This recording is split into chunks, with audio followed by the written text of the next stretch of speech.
Baron to Michael Schumacher. You know, he left Silverstone last year after his 10th victory with 100 points in the bag. This year Ferrari have managed just the one win, and a pretty embarrassing one at that at Indianapolis. Some of the fans pelting the drivers, and just listen to their embarrassment.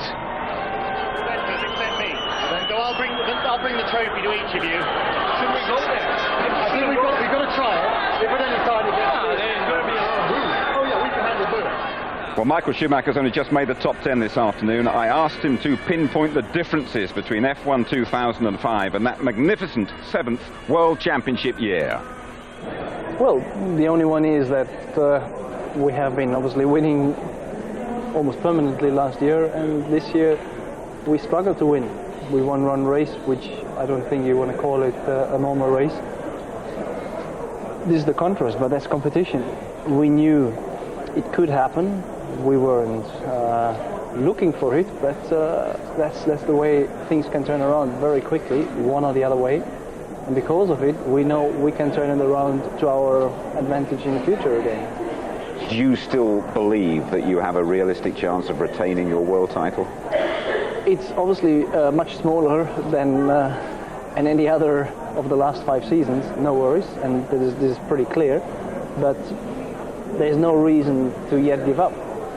Without going into the politics of it, how embarrassed were you about what happened in the United States? I wasn't really that embarrassed. I mean, I think it was pretty straightforward. Tires weren't safe enough to run, so the guys couldn't run. The race wasn't a normal race, but if those guys can't race, then what can you do? I mean, we can't do really much about that. But when you took the checkered flag there was a remarkable or a noticeable lack of emotion from your point of view, lack of joy. There's no reason to celebrate your first victory if it happens under those circumstances. I see it very simple. And again, one part has made a mistake. We're all human, we do mistakes. And the consequence was 7 teams couldn't race. So what is it? That's all that happened.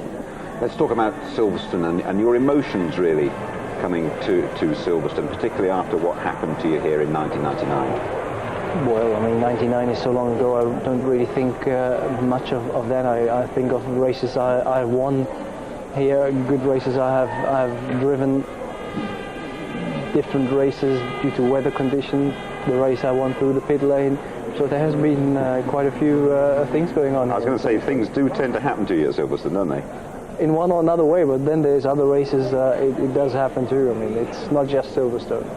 I know, Michael, it's not your favourite circuit, but it is a circuit that tends to give us exciting racing. Would you agree with that? It's one of a very traditional racing circuit. We have great fans here, great supporters, and I'm a bit sorry for them that we don't have more overtaking spots in a country where motor racing has such a heart. Could I talk to you about your 2 biggest rivals? First of all, Fernando Alonso. What have you made of his achievements this season? It's no secret that he has a very high talent, and the main thing is he understands how to make his car suiting his style to get the best performance out of it. Do you think Kimi at the moment has the best overall package to work with this weekend?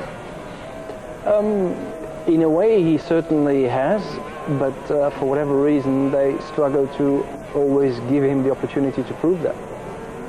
What were your emotions last weekend when you did well, you were on the podium, but you were over a minute behind the leader? I don't see the minute because I have been stuck most of the race behind some people. I see much more the fact that I was pretty confident before that weekend that we would seriously fight for the win. But after the race, it was very obvious that we were nowhere near that. And the whole Ferrari team, is the motivation there as high this season as it has been throughout the winning season? Has it made you stronger, perhaps? In a way, yes. I mean, we have been living such a good life, and we don't really enjoy where we're in. So we're working very hard to come back where we have been. Do you want to get that winning feeling again? Absolutely. That's what it is about Formula One. Never write him off. He is 9th on the grid this